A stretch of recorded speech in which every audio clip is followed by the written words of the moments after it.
Muy buenas tardes, clase. Mi nombre es Jorge Luis González Figueroa y les voy a estar compartiendo el tema de Random Forest Classifier. Forest Classifier es un algoritmo de Machine Learning, es de aprendizaje supervisado y nos puede ayudar, básicamente como su nombre lo dice, a realizar clasificaciones de un conjunto de datos. Es supervisado ya que toda su secuencia de aprendizaje y demás está basado en un conjunto que ya tenemos definido. Pero bueno, vamos con el tema.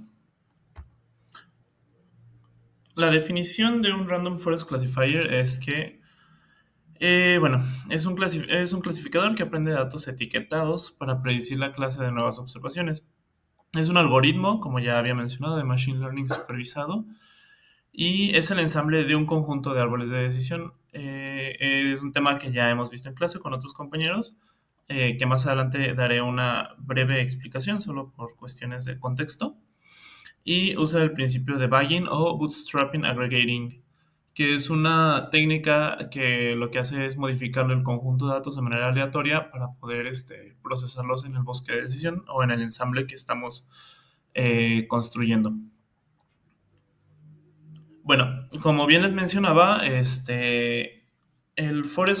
Random Forest es como una mejora al algoritmo de Decision Tree, o árbol de decisión. Los árboles de decisiones, pues ya como otros compañeros lo han comentado, se tratan digamos, de árboles de decisión, tal cual que entra un conjunto de datos y de acuerdo a ciertos parámetros o criterios de decisión los divide y deja que en las hojas últimas o en los nodos finales se encuentren en qué clasificación se encuentra o no el dato en cuestión. Este, bueno, primero que nada divide los datos en regiones basadas en condiciones de atributos y tiene un criterio para decidir las divisiones, que es la impureza de Gini, y también tenemos por ahí la entropía, que es la medida en la que está, en la medida del desorden que tiene nuestro conjunto de datos. La impureza de Gini en esencia mide la probabilidad de un elemento seleccionado al azar de ese conjunto se clasifica incorrectamente si se etiqueta aleatoriamente según la distribución de clases en el nodo. Una manera sencilla de explicar este parámetro sería imaginarnos, por decir, en un frasco lleno de canicas, por decir, supongamos que todas las canicas son del mismo color. Entonces, nuestro grado de impureza es muy bajo, ya que pues, la probabilidad es 100% de que la canica que agarremos sea del color que es realmente. En cambio, si en el mismo frasco hubiera una cantidad de canicas iguales, es decir, la mitad de un color y la mitad de otra, el grado de impureza sería el más alto, ya que las probabilidades que nosotros tenemos digamos, encontrar una, pues son iguales, ¿no? Entonces, es más probable que nos equivoquemos a la hora de clasificar. Bueno, como ya les mencionaba, bueno, el algoritmo de Random Forest se basa en los árboles de decisión o en los decision trees, que en realidad es un ensamble. Lo que vamos a hacer es ensamblar varios árboles de decisión en un conjunto para nuestro conjunto de datos y vamos a pasar nuestros datos con ciertas manipulaciones que en un momento les voy a mencionar más. Pero la idea general es que al final de pasar por cada uno de los árboles, cada árbol va a tomar una decisión de acuerdo a los criterios o a los parámetros que están identificados dentro del mismo. Y digamos, el criterio final de decisión sería lo que nosotros conocemos como mayoría de votos. Es decir, si la mayoría de los árboles deciden clasificar una instancia o un punto de nuestros datos en una u otra clasificación, se va a decidir de acuerdo a la mayoría de los árboles. Bueno, cada árbol hace una predicción y bueno, eso ya lo mencioné. Otra cosa importante es que se usa la aleatoriedad para reducir la correlación entre árboles logrando una menor varianza.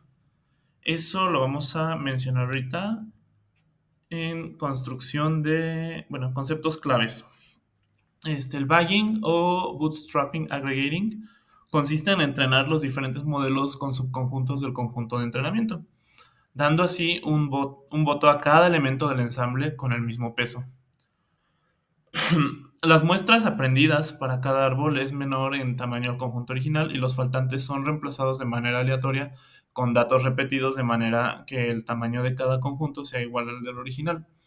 Esto es opcional, digamos que podemos dividir los conjuntos bueno, dividimos el conjunto en números iguales de elementos y podemos rellenar o no los espacios faltantes para que tengan el mismo tamaño que el conjunto original.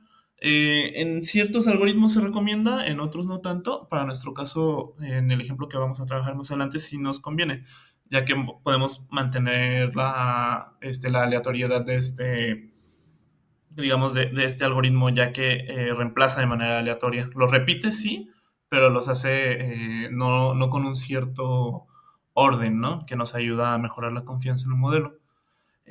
Cada árbol utiliza variables categóricas de manera aleatoria, usando menos que todas las categorías totales. Es decir, que si nuestro conjunto de datos tiene cierto número de categorías o cierto número bueno, sí, cierto número de variables categóricas, lo que va a hacer es que cada árbol no va a usar todas para definir su clasificación, sino una o dos o tres, de acuerdo a cómo lo hayamos configurado. ¿Qué va a lograr eso? Que nos va a evitar que haya una varianza pues, que no estemos deseando o que va a evitar que existan correlaciones que a final de cuentas nos terminen en un sobreajuste de nuestros datos. Bueno, la construcción del Random Forest consiste bueno, tenemos n conjuntos de entrenamiento usando el bootstrap sampling. ¿Qué vamos a hacer?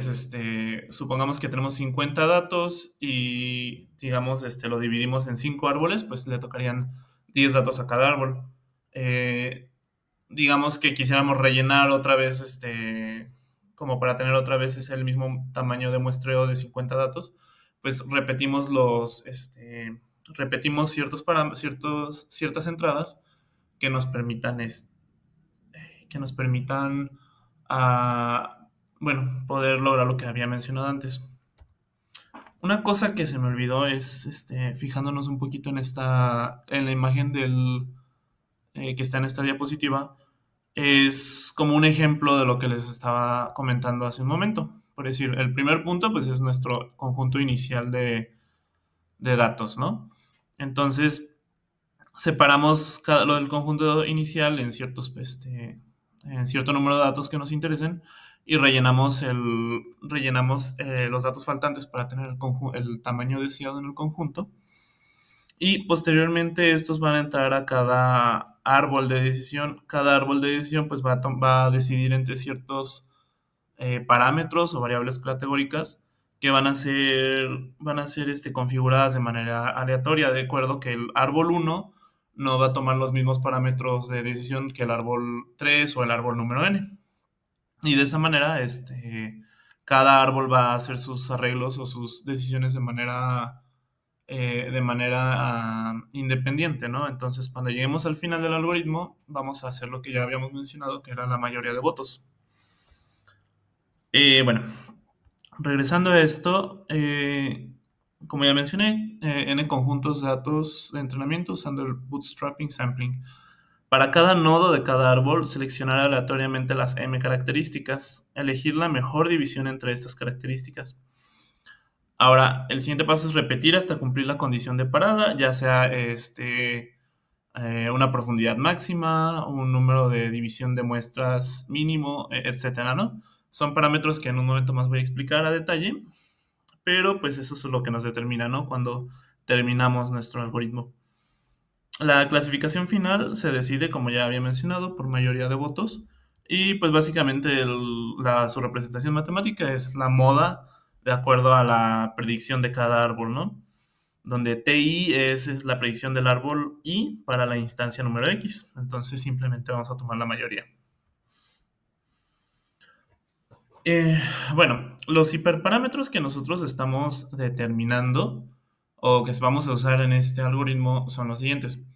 El número de estimadores es en realidad el número de árboles que se requieren en el bosque.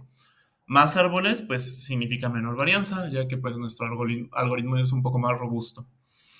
La profundidad máxima, control el sobreajuste, lo que va a hacer es la profundidad máxima, pues eso es algo que se explica mejor desde la parte inicial de árboles de decisión, pero básicamente es decidimos qué tan profundas son las ramas que nosotros queremos manejar para cada uno de nuestros árboles.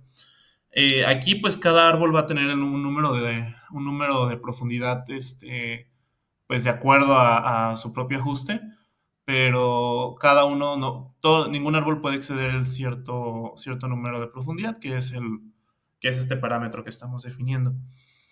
El mínimo de división de muestras, nos dice pues cuántas muestras son las mínimas necesarias para poder dividir en un nodo. El mínimo de muestras en las hojas es el número mínimo de hojas, de muestras requeridas por hoja. Las características máximas es el número de características a considerar al buscar la mejor división. Y bueno, los bootstraps decide si se usa o no un muestreo para los árboles, que es lo que les había comentado hace un momento. Las ventajas. Bueno, nuestro algoritmo de Random Forest Classifier nos muestra unas ventajas que son alta precisión, es robusto al sobreajuste, maneja datos faltantes y que se salen de la tendencia, no requieren demasiadas configuraciones, lo cual lo hace bastante amigable a la hora de programar. En general, el algoritmo es fácil de implementar, no requiere demasiadas manipulaciones del conjunto de datos como otros algoritmos como regresión lineal o una máquina de soporte vectorial. Entonces, digamos, pues tiene esta ventaja, ¿no? Que es un poco más ligero a la hora de usarlo. Dentro de las desventajas es que en comparación con el árbol de decisión, que podemos ver de manera gráfica cómo es que se hacen estas divisiones o estas decisiones en cada nodo del árbol, aquí no podemos verlo porque pues son muchísimos árboles que están trabajando de manera simultánea. Entonces, pues es importante, ¿no? Eh, bueno, esta es una de las desventajas, ¿no? Que no podemos visualizarlo de manera muy clara. Es costoso en tiempo y en memoria, ya que pues ya no estamos trabajando con un solo árbol, sino con varios a la vez, y esto lo hace un poco más costoso. Y pues es más difícil de depurar, que si tenemos errores o así, pues es más difícil poder identificarlos. Y bueno, las conclusiones a la teoría sería que el Random Forest es un modelo potente y versátil, combina la simplicidad de árboles, pero le agrega una robustez al poder hacer un ensamble. Y la aleatoriedad mejora la generalización, que es el paso del bootstrapping, ¿no? Que nos ayuda a a bajar nuestra correlación y tener una mejor varianza, tener una menor varianza, ¿no? De nuestros datos. Bueno, en la teoría esto sería todo y en un momento más vamos a pasar a unos ejemplos que tengo por ahí preparados para poder ver de manera práctica este algoritmo.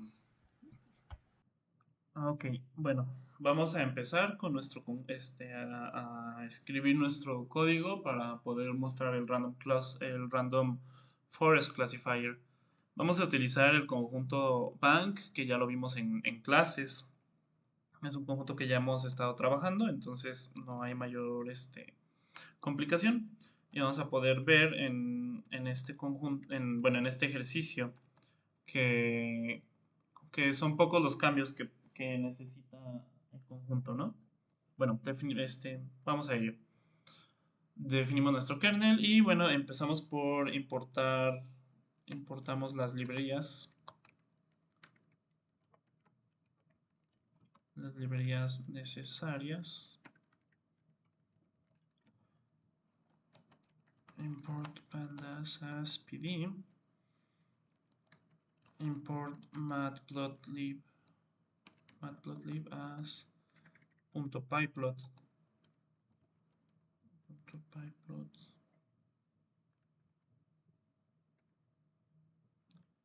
as plt, import seaborn as sns y de scikit-learn model selection.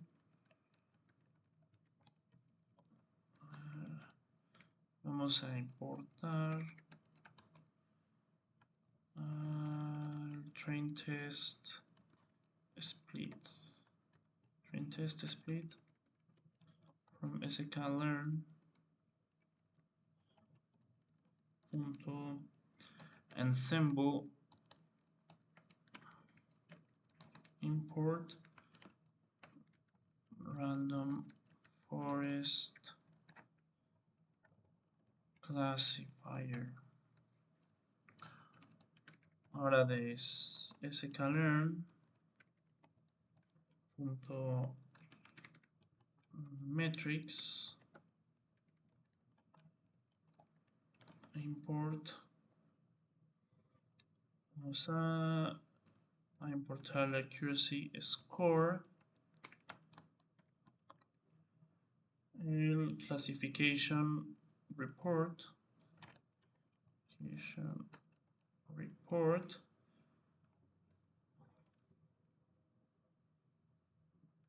y me falta una librería. No, sí van todas. Ok, ya importamos nuestras librerías. Ahora vamos a cargar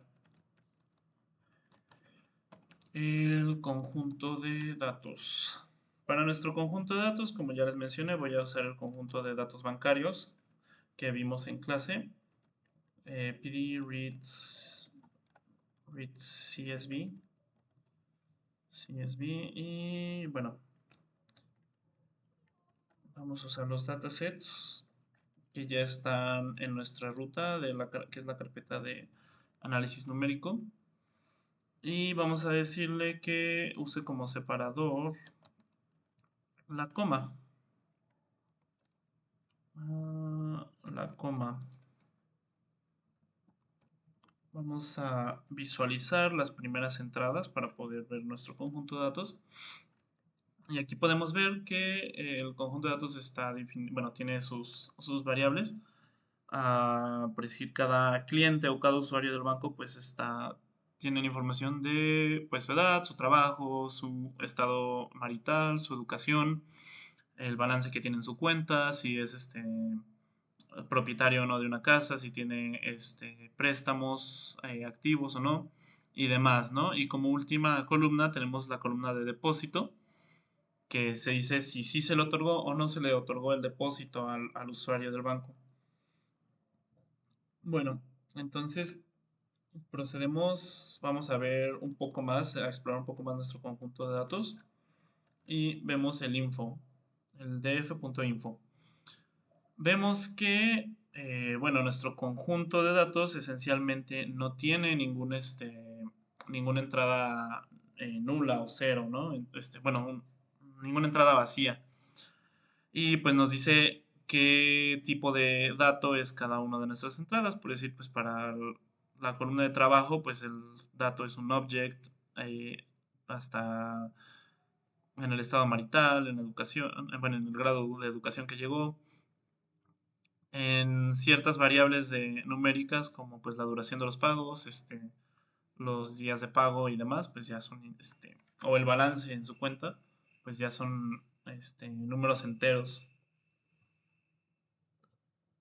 Ok, vamos a empezar a manipular nuestro conjunto de datos y vamos a hacer entonces, hacemos una copia para poder manipular sin temores a que pues cometamos un error y pues ya se modifique de manera permanente el archivo.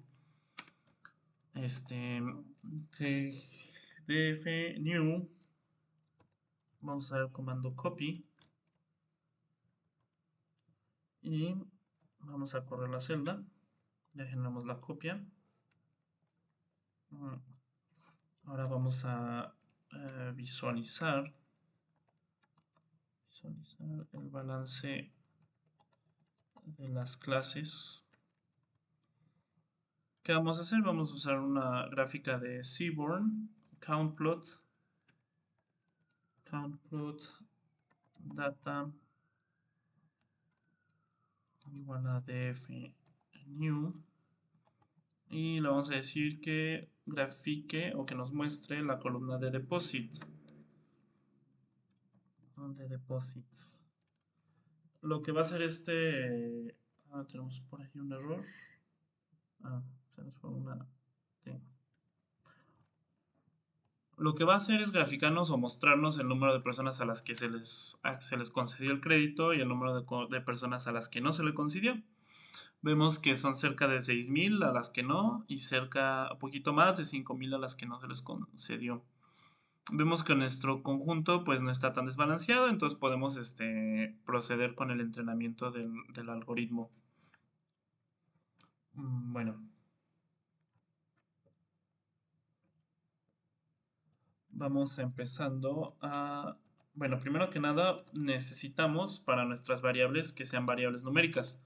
Como observamos como observamos en este conjunto de datos, hay ciertas variables categóricas como pues como son el trabajo, el estado civil, el grado de educación, o el target que tiene la variable sí y no. Bueno, entonces lo que tenemos que hacer es un one hot encoder, que lo que hace esto es digamos, es transformar nuestras variables categóricas en variables numéricas. Variables numéricas. Ya lo mencioné, con un one hot encoder. Bueno, el comando es el siguiente, vamos a definir un nuevo conjunto de datos de nueva cuenta para poder trabajar libremente con él. Y vamos a usar este comando de pandas que es getDummies. GetDummies lo que nos va a hacer es básicamente separar en cada columna todas las opciones o todas las categorías de esa columna.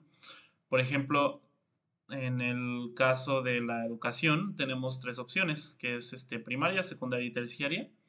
Entonces va a separar la columna de educación en tres columnas diferentes. Una columna de educación para primaria, una columna de educación para secundaria y una columna de educación para terciaria. A cada una de las secundaria, bueno, primaria, secundaria o terciaria, le va a poner 0, 1, 0 o 1, de acuerdo a si existe o no existe, o si es ese o no su grado de educación. Ahorita lo vamos a visualizar de una manera más clara. Vamos a usar nuestro conjunto de datos anterior. Vamos a decirle que quite todos los valores vacíos para que sea un conjunto más limpio. Y draw pierced true. Y ahora vamos a que nos muestre nuestro conjunto nuevo.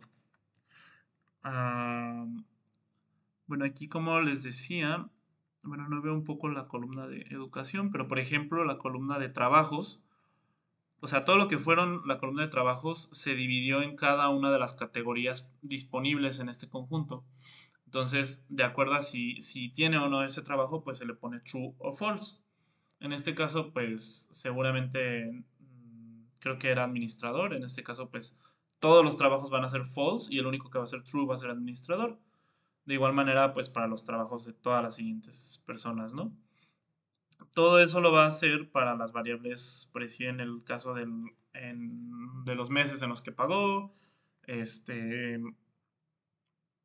bueno, pues de otras variables que tienen que ver ya directamente con el banco. Y pues la que nos interesa es la variable de target, que es deposit yes. Básicamente lo que está haciendo o lo que nos dice es de que se le concedió o no se le concedió el depósito, ¿no? El préstamo, de acuerdo pues a la información que tenemos. Eh, Vamos a decir pues que yes va a tomar valor de true or false. Entonces podemos seguir trabajando con nuestro conjunto. Vamos a separar las variables predictoras X y las variables objetivo Y. Vamos a decir x es igual a df, nuestro nuevo conjunto de datos encoded. Y vamos a decirle que quite la columna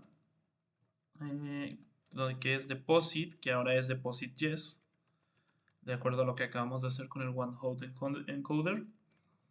Y le vamos a decir que quite en el axis 1 o toda lo que es la columna.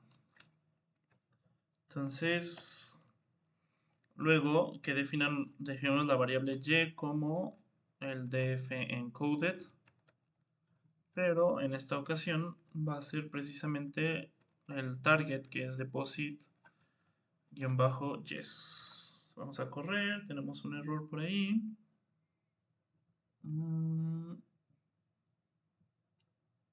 Encoded, deposit yes.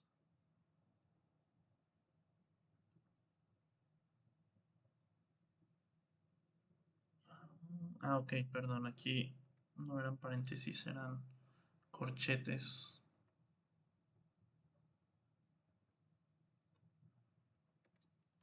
Y pues bueno, ya está corregido.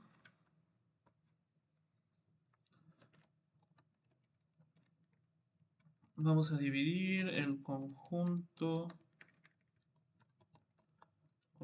de prueba entre el conjunto de prueba y entrenamiento. Entrenamiento del conjunto original.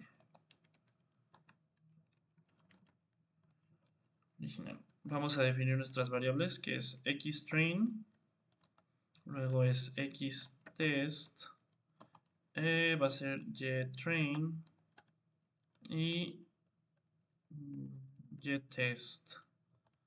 Vamos a utilizar nuestro train test split y vamos a decirle que haga esa división con xy, que nuestro tamaño de muestra queremos que sea del 20%.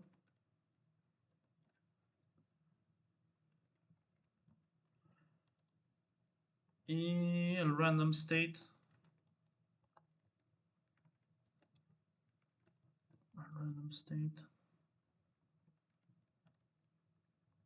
vamos a decirle 42, que nos va a hacer esta división de manera aleatoria.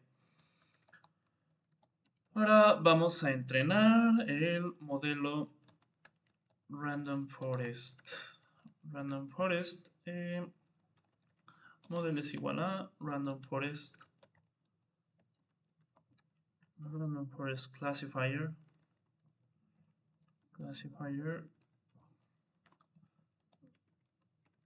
random state igual a 42. Vemos que no tiene problemas para el entrenamiento.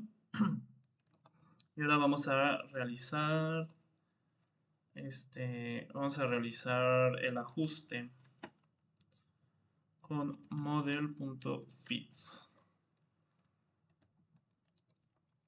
Vamos a usar nuestras variables de ytrain y, bueno, xtrain y ytrain. ¿Qué va a hacer esto? Pues ya básicamente es hacer el ajuste completo. Vemos que lo corrió sin problemas. Y ahora vamos a definir las predicciones. Vamos a realizar predicciones con el modelo. Vamos a definir nuestra variable ypred y vamos a decir que es igual al modelo predict con los datos específicos de xtest. Ok, ya tenemos la variable ypred. Ahora vamos a calcular el coeficiente de determinación. Bueno, el coeficiente de desempeño.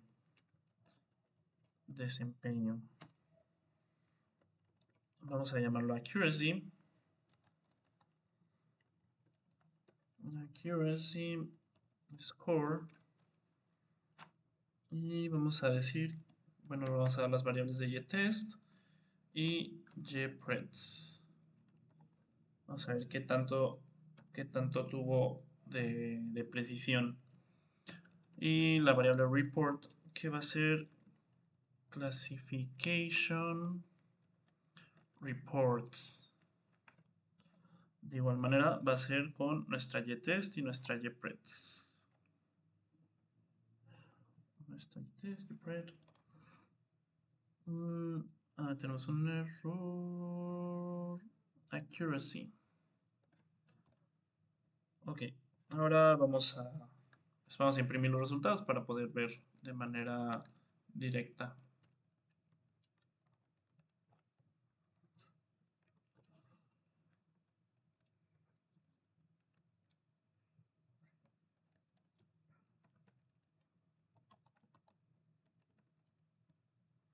Precisión del modelo.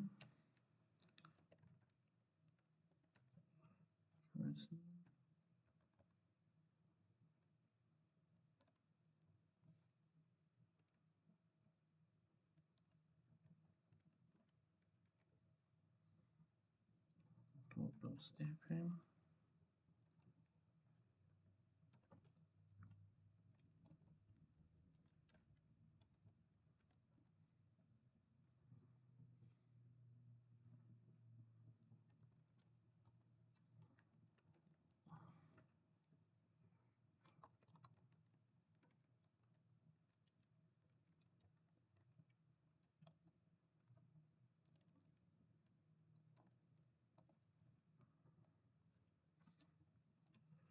Y vamos a decirle que nos imprime el reporte.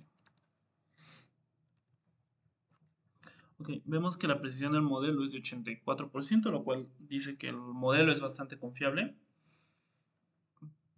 Y pues bueno, estos son nuestros parámetros en el reporte de clasificación. Los defaults tuvieron una precisión de 87% más que true, que es de 81%. El recall fue un poco más elevado para true, de 0.86. Y el F1 score pues está igual, ¿no? Entonces, bueno, ya tenemos todas las demás variables y todo lo que del reporte. Ahora vamos a hacer una búsqueda multiparamétrica. ¿Qué quiere decir eso? Vamos a modificar los hiperparámetros que mencionamos en la clase, bueno, en las diapositivas, para poder determinar cuáles son los mejores o los que nos podrían lograr mejorar el rendimiento, ¿no? Vamos a empezar, bueno, vamos a definir una búsqueda de los hiperparámetros. De los hiperparámetros. Y para esto vamos a importar de sklearn el model selection, y vamos a importar esta función que nos va a ahorrar hacer todo el ciclo de evaluación con todas digamos, todas las permutaciones posibles con los parámetros. Digamos que es una clase pues que ya viene definida y que nos ayuda mucho, ¿no? A hacerlo más fácil, más rápido. Ahora definimos la malla parámetros,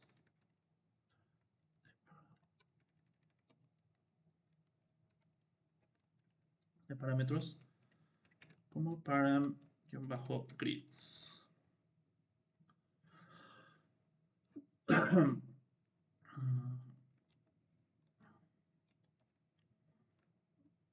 Ok, vamos a empezar con nuestro primero, que es el número de estimators, que es el número de estimadores, que nos va a dar básicamente el número de árboles en nuestro bosque de clasificación.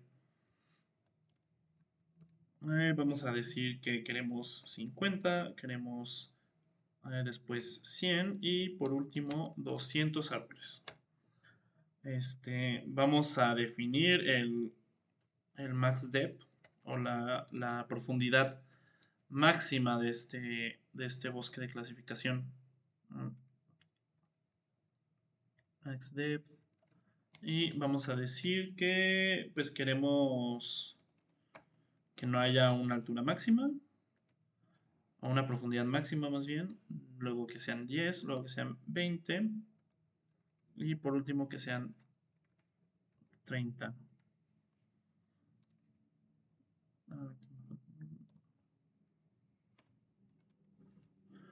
Ahora el siguiente es el min samples leaf.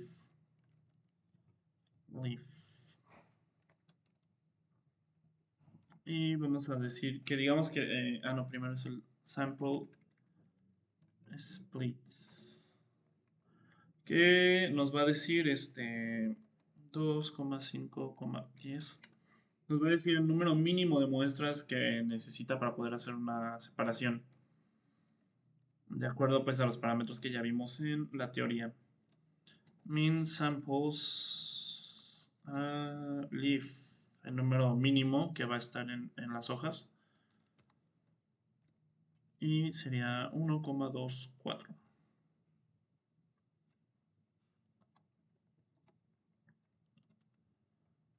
Me están faltando las comas.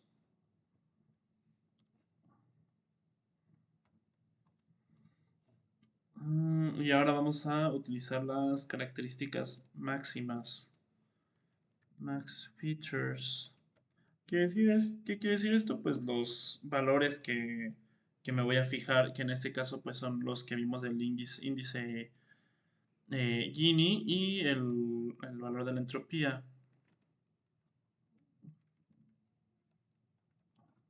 Log 2. Square, square root. Y bueno, vamos a ver si no tenemos un error para esta definición. Y ahora vamos a configurar y ejecutar el grid search 7. Grid search, vamos a definir esta variable y vamos a decir que es igual a la clase grid search 7 y vamos a decirle que el estimador, o bueno, nuestro estimator, o lo que va a evaluar es el modelo. Vamos a decir que el param grid efectivamente es el param grid que acabamos de definir.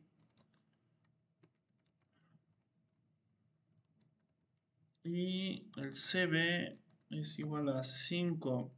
Aquí dice ese número de faults para la validación cruzada. Básicamente pues es la permutación las permutaciones que va a hacer. El njobs es el número de, bueno, voy a usar los núcleos disponibles en la computadora. Y el scoring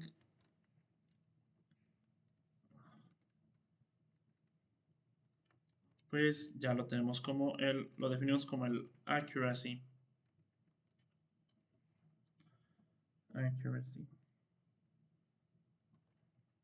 Ahora, ok, vamos a correr el grid search. Gridsearch.fit y le vamos a decir que haga todo lo que acabamos de hacer en todo lo que llevamos en el algoritmo, pero ahora para todos los parámetros que acabamos de definir. En total van a ser pues digamos van a ser 216 pruebas que se van a hacer. Por ejemplo, aquí tenemos que el número de árboles van a ser tres números de árboles, van a ser cuatro opciones para la máxima profundidad, para el mínimo de muestras, para la división son tres, igual para el número de muestras en las hojas son tres, y las características máximas serían dos. Entonces tenemos que 3 por 4 por 3 por 3 por 2 en esta permutación nos van a dar 216 candidatos.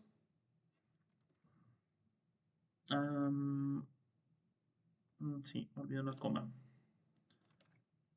Y otra coma. G. Una disculpa. Y pues bueno, vamos a ver qué tanto tarda nuestro algoritmo en cargar. Espero que no mucho. De todas maneras, pues aquí Lo vamos a revisar.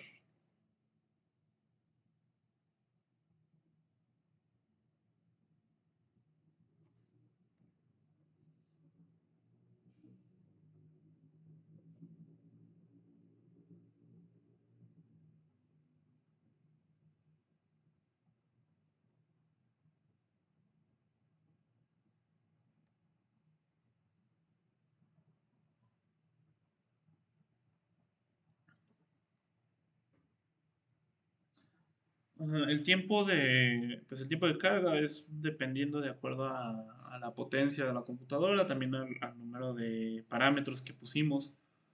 En este caso, pues pudimos haber puesto muchos más y evidentemente eso nos va a dar que digamos, una especie, nos va a hacer el cálculo más lento todavía más pesado. Este, yo espero que nos dure unos 2, 3 minutos, pero bueno, igual si quieren adelantar esta parte ya para cuando esté completo el cálculo.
Ok. Tardó 4 minutos con 49 segundos. Creo que tardó un poquito más debido a que pues estoy grabando, ¿no? Entonces hace un momento corrí el programa y tardó como cerca de 3 minutos. Supongo que está tardando más por la grabación. Pero bueno. Este, pues ya tenemos ya corrimos nuestro grid search, ya buscamos cuáles fueron nuestros mejores parámetros y ya terminó. Ahora solo falta pues empezar a pues visualizarlos, ¿no? Mejores parámetros. Hiper- Parámetros. Am, vamos a... mm,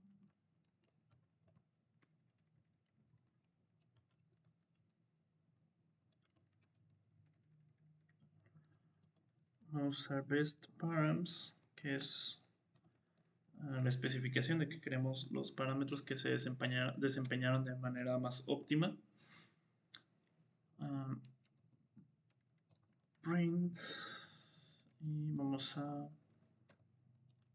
una mejor precisión de validación.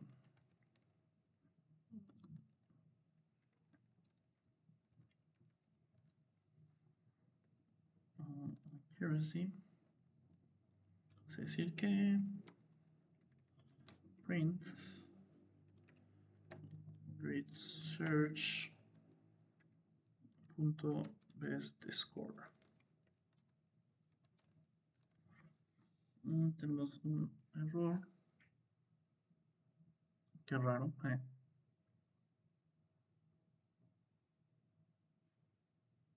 Sí, me falta un guión bajo. Bueno, vemos que para nuestros mejores hiperparámetros son número máximo de profundidad es none, o sea, no necesitamos definir un número máximo.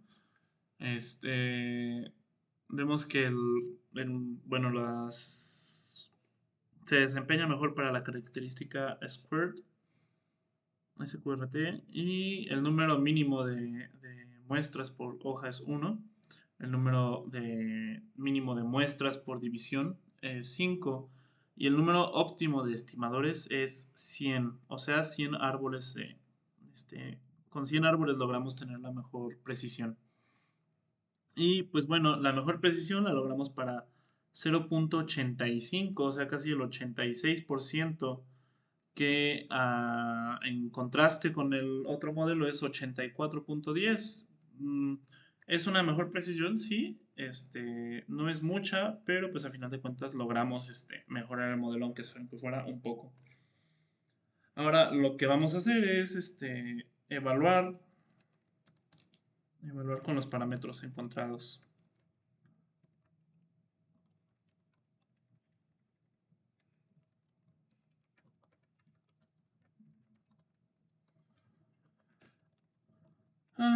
Bueno, es el best model.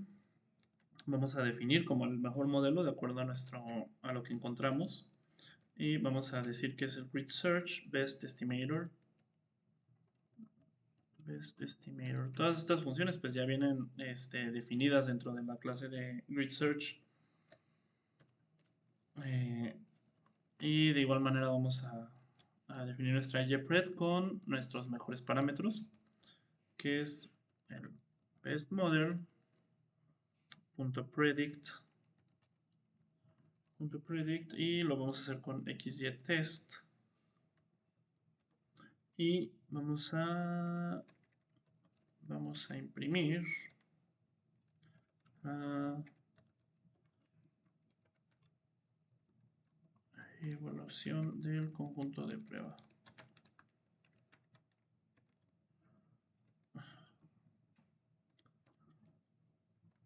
Y ahora vamos a imprimir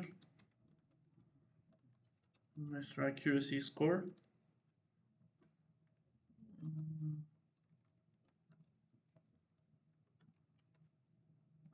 El accuracy score de acuerdo a la JTest y a la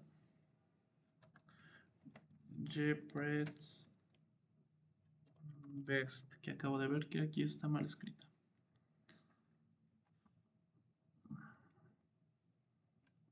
JPred Best. Y por último, vamos a imprimir Classification Report.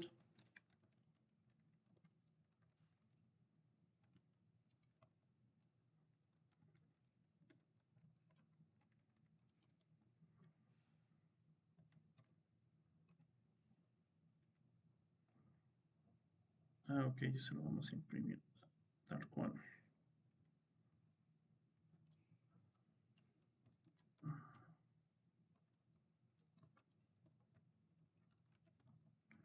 JPress Best. Mm, como siempre, los errores de dislexia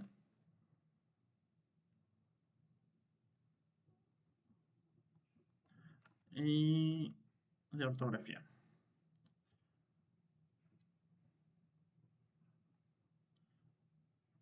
Mm, bueno, el balón del conjunto de prueba. Bueno, aquí vemos el conjunto de prueba. Perdón, ya vi el error. Spread y JBest.